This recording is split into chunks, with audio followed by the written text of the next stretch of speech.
அப்பொழுது மரக்கிளையில் மீது அமர்ந்திருந்த ஆஞ்சநேயன் ராவணனின் செய்கையை நோக்கியதும், என்ன இவன் கொடுமை! என்னை ஆளும் ராமபிரானின் தேவியான இவளை இந்த நீசன் தீண்டுவதற்கு முன் இவனது 10 தலைகளும் நிலத்தில் உதிரும்படி செய்து கொன்று பிராட்டியாரை அழைத்து கொண்டு செல்வதே தக்கது என்று மிகுந்த கோபத்துடன் கரங்களை பிசைந்து கொண்டிருந்தான். சீற்றத்துடன் சென்ற ராவணனுடைய சினத்தி அவள் மீது கொண்டிருந்த காதலாகிய நீரால் மீண்டும் அணைந்து போயிற்று. பெண்ணே, நீ அறிவிழந்த நான் கோபம் கொள்ளும் வார்த்தைகளை கூறிவிடுகிறாயே என்று தன் நாக்கினால் உதடுகளை ஈரப்படுத்திக் கொண்டான் ராவணன். கோபத்தில் உன்னை கொன்று விடுவதாக கூறினேன். எனினும் உன்னை கொல்ல என் மனம் உடன்படுமோ? உன்னை நான் வஞ்சகமாக கொண்டு வந்ததாக சொல்கிறாய். அது சரியல்ல. நரர்களாகிய அவர்களுடன் போர் தொடுப்பது எனக்கு பெருமையாகுமா? நரர்களாகிய அவர்களுடன் போர் தொடுப்பது எனக்கு பெருமையாகுமா? மேலும் அவர்களை போரில் கொன்றேனாயின் நீ இறந்து விடுவாய் என்பதை எண்ணியே அவர்கள் அறியாமல் வஞ்சகமாய் உன்னை கொண்டு வர வேண்டியதாயிற்று.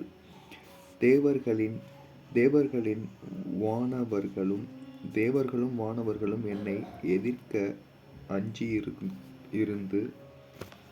அஞ்சியிருந்து எனக்கு ஏவல் செய்யும் பொழுது உன்னை சார்ந்த அந்த மானிடரா இங்கு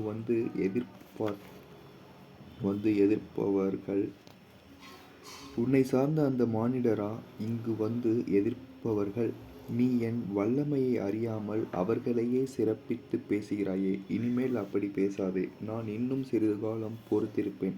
விரைவில் நீ நீங்காவிட்டால் பிறகு முன்பு கூறியதை நடைமுறைக்கு கொண்டு வந்து விடுவேன்.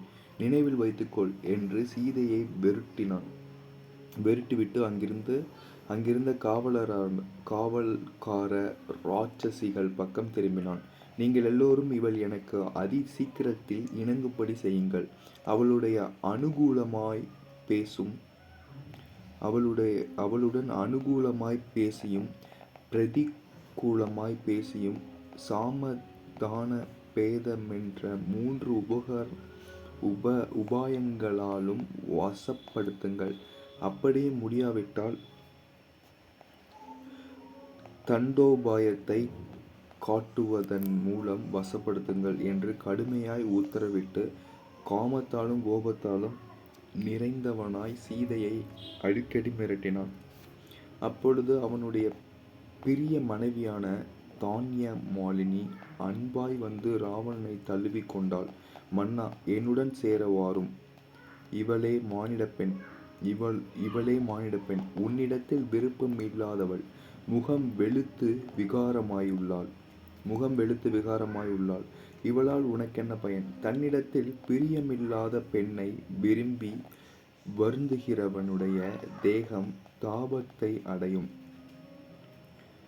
தன்னிடத்தில் ஆசை வைப்பவளை விரும்பினால் உத்தமமான சந்தோஷமுண்டாகும் என்று சொல்லி அவளை அவ்விடம் விட்டு அன்பாய் இழுத்துச் சென்றாள். ராவணன் கோபம் தணிந்து சிரித்துக்கொண்டே அங்கிருந்து திரும்பினான். தேவ கந்தர்வ நாக கன்னிகளும் அவனை பின்தொடர்ந்தார்கள். ராவணன் இவ்வாறு சீதையை வெருட்டிச் சென்ற பிறகு காவலாக இருந்த அரக்கியர் யாவரும் சீதையை சுற்றி வளைத்து நின்று தம் அகன்ற வாயை திறந்து கொண்டு மனம் சென்றவாறு கூறி ராவணன் கருத்திற்கு இசையும்படி பலவிதமாக அச்சுறுத்தத் தொடங்கினார்கள். இன்னும் நீ ராமனை நினைத்து கொண்டிருப்பதில் பயனில்லை. அவனிடமிருந்து உன் மனத்தை திருப்பி இனி ஒருபொழுதும் நீ அவனுக்கு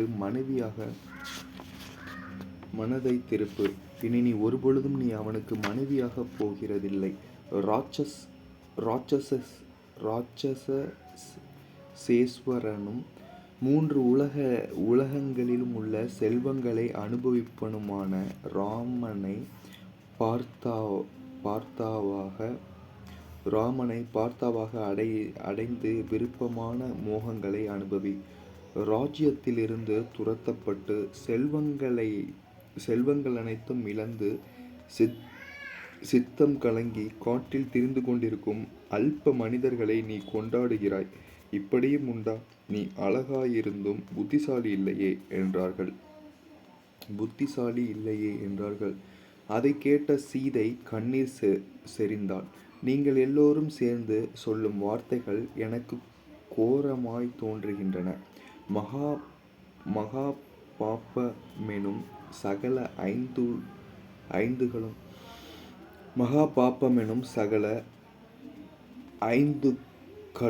ஐந்துக்களும் நீதிக்க தகுந்ததென்று உங்களுக்கு ஏன் தெரியவில்லை? ஒரு மானிட பெண் ராட்சசனுக்கு மனைவியாவது எங்கனம் பொருந்தும்?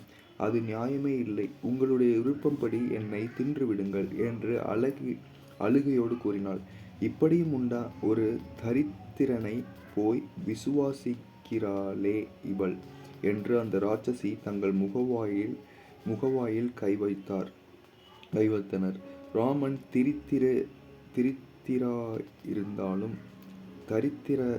தரித்திரராயிருந்தாலும் ராஜ்யமற்றவராயிருந்தாலும் அவர் என் கணவர். ஆகையால் என்னால் பூஜிக்க தகுந்தவர். சிரேஷ்டமானவர் மகாபாக்கியசாலிகளான சசீதேவி இந்திரனையும் அருந்ததி வஷ்டரையும் ரோஹிணி சந்திரனையும் லோபமுத்திரை அகத்தியரையும் சாவித்ரி சத்தியவாளையும் தமயந்தி நலனையும் மகா பிரேமையுடன் சேர்ந்திருப்பதைப் போல் நானும் ரகுகுல சிரேஷ்டரான ராமனை பதியாது அடைந்து சந்தோஷிக்கிறேன் என்றாள் சீதை. சீதா பிராட்டி இப்படி சொல்ல ராட்சசிகள் கோபத்தால் அறிவிழந்து ராவணனுடைய கட்டளையை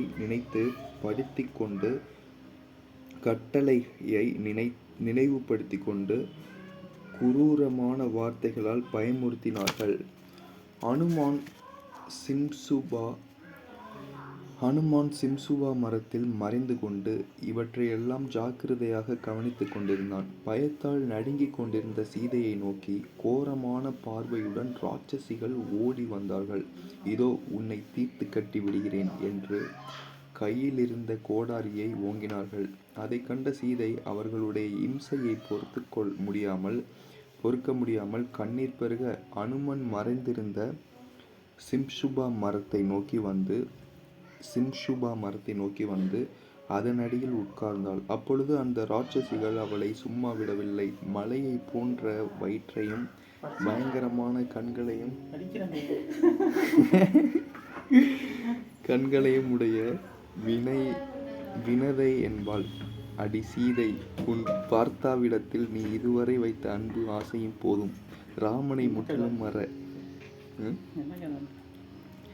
சுந்தரகாண்டம் ராமாயணம். முற்றிலும் ராவனை கைப்பற்று. திவ்யமான ஆபரணங்களாலும் மலைகளாலும் பூச்சிகளாலும் அலங்கரிக்கப்பட்டு நீ சகல லோகங்களுக்கும் மாபெரும் மகாரணியாக திகழ்வாய். இந்திரனுடைய பத்தினியான ஸ்வாகாவும் உனக்கு நிகராக மாட்டாள்.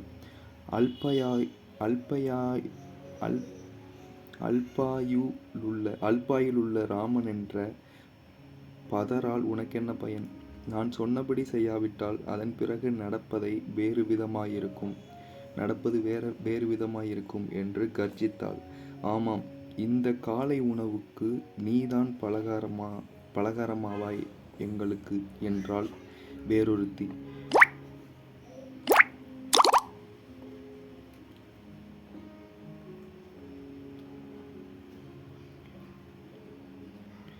நீ இப்படி துக்கிப்பதில் பயனேதுமில்லை என்று அந்த ராட்சசிகள் சற்று நகர்ந்தார்கள்.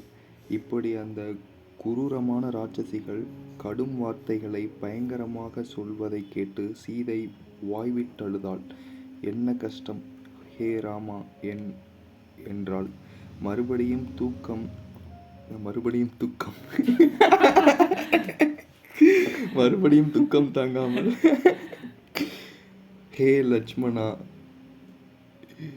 என் மாமியான சௌசல்யே, ஹே சுமித்ரே என்று கதறினாள்.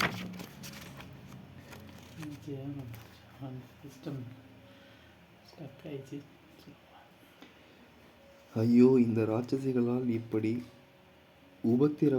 உபத்திரவப்பட்டு ராகவனையும் பிரிந்து செல்ல முடியாத துக்கங்களை அனுபவித்து கொண்டு ஒரு ஷைங்கூடவா, இது என்ன அது? இது என்ன வார்த்தை? ஜனங்கூட பிழைத்திருக்க, என்ன வார்த்தை? ஜனம்னு தான் நிமிஷம். ஜனம் கூட பிழைத்திருக்கிறேன்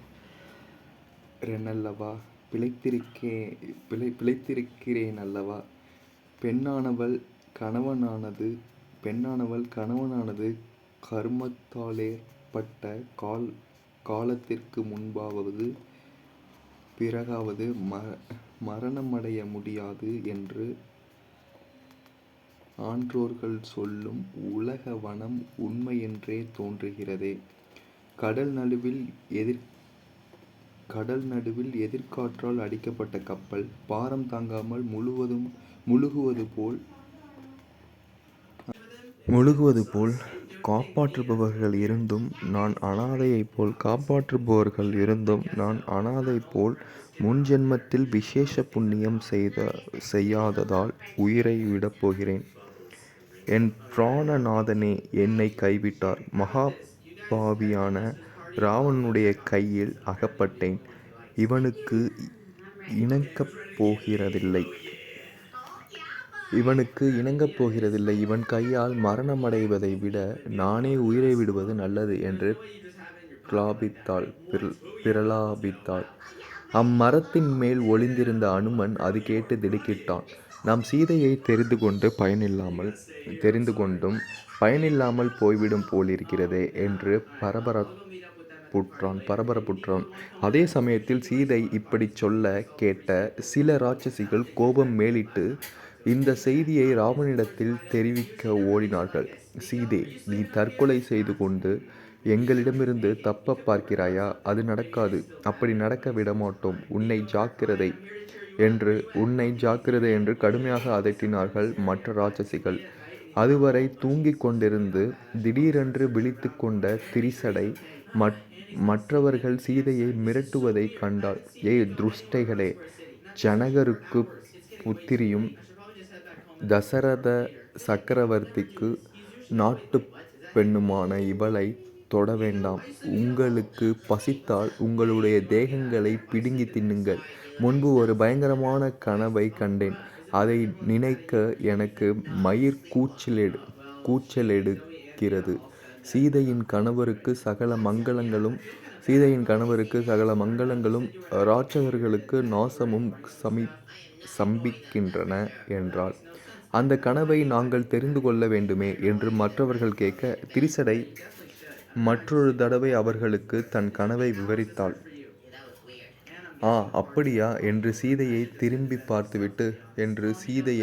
பார்த்துவிட்டு அவள் மீது ஒருமித மரியாதை உணர்வுடன் மறுபடியும் முறங்கச் சென்றார்கள் ராட்சசிகள். திரிசடை எழுந்து வந்து சீதையின் முகத்தை துடைத்து விட்டாள். நான் முன்பே உனக்கு என் கனவை பற்றி விளக்கிச் சொல்லியும் நீ இப்படி துக்கப்படலாமா? இதோ பார், அந்த மரக்கிளையில் ஒரு பறவை தன் இறக்கைகளை அகல விரித்து கொண்டு பிரத்யட்சணமாய்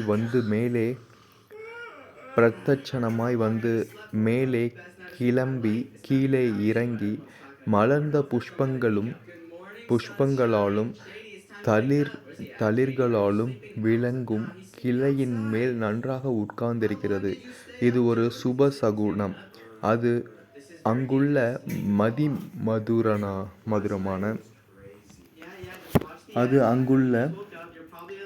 அதிமதுரமான பழங்களை புசித்து தென்றலை அனுபவித்து ஆனந்தத்தால் மெய்மறக்கிறது.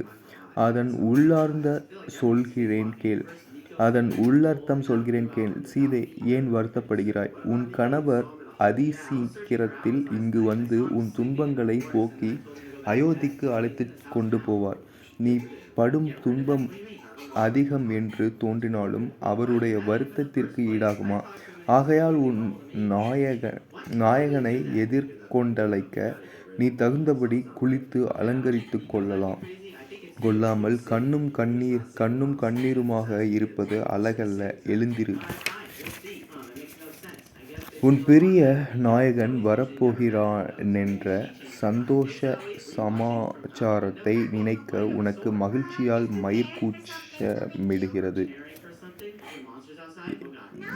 எனக்கு மகிழ்ச்சியால் மயில் கூச்சலிடுகிறது. இது என் துன்பத்தை தணிப்பது போலிருக்கிறது என்று சொல்லி அவளும் படுத்துறங்கச் சென்று விட்டாள். சீதையின் மனம் ஒரு நிலையில் இல்லை. அவள் மனம் எண்ணாத எண்ணங்களை எண்ணியது. காலாவதி காலமாய் பகவானுடைய இணைய முற்படுகிற ஜீவனை பகவானுடன் இணைய முற்படுகிற ஜீவனை கடைத்தேற்றுவதற்கு குருவாயுள்ளவன் செய்யும் முயற்சிகள் இந்த காண்டத்தில் காலாதி காலமாய் பகவானுடன் இணைய முற்படுகிற ஜீவனை கடைத்தேற்றுவதற்கு குருவாயுள்ளவன் செய்யும் முயற்சிகள் இந்த காண்டத்தில் கதையாக எடுத்துச் சொல்லப்படுகின்றன. இலங்கையே இவ்வுடலாகும். சீதையை காக்கும் அரக்கிகளே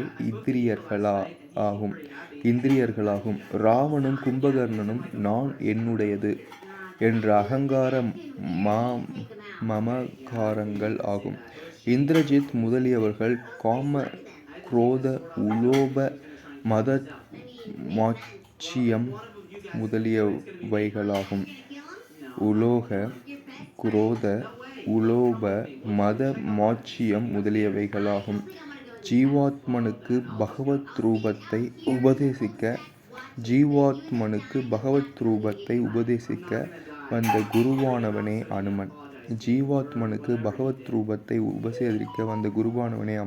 அனுமன். அனுமனுக்கு ஆச்சரியனாக இருக்கக்கூடிய அத்தனை தகுதிகளும் முற்றிலும் உண்டு.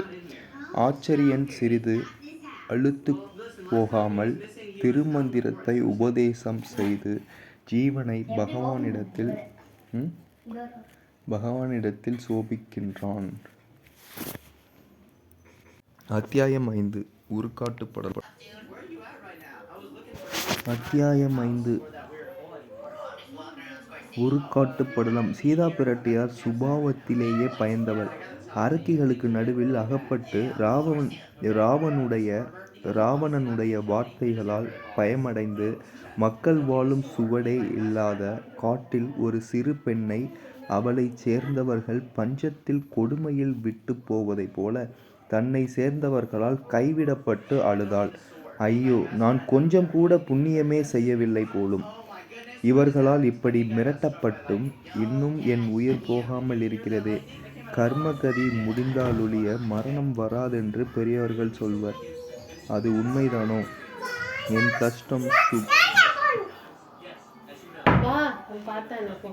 என் கஷ்டம் சுகமென்பதே இல்லாமல் எல்லையற்ற துன்பத்தையே அனுபவிக்கும் என் மனம் வஜ்ராயுதத்தால் அடிபட்ட மலைச்சிகரத்தைப் போல் தூள் தூளாகவில்லையே. இந்த துன்பத்தை பொறுப்பதை காட்டிலும் ஏன் உயிரை விடக்கூடாது? ஆனால் அது மகா பாவமல்லவா? எப்படியும் ராவன் என்னை கொல்லுவானென்பது நிச்சயம். ஆகையால் அவன் கையில் இறப்பதை விட நானே உயிர் விடுவது தோஷமே இல்லை. விஷத்தை குடித்தாவது ஆயுதங்களாலாவது உயிரை போக்கிக் கொள்ளலாம். ஆனால் அவைகளை எனக்கு கொண்டு வந்து கொடுக்கக்கூடிய உபகாரிகள்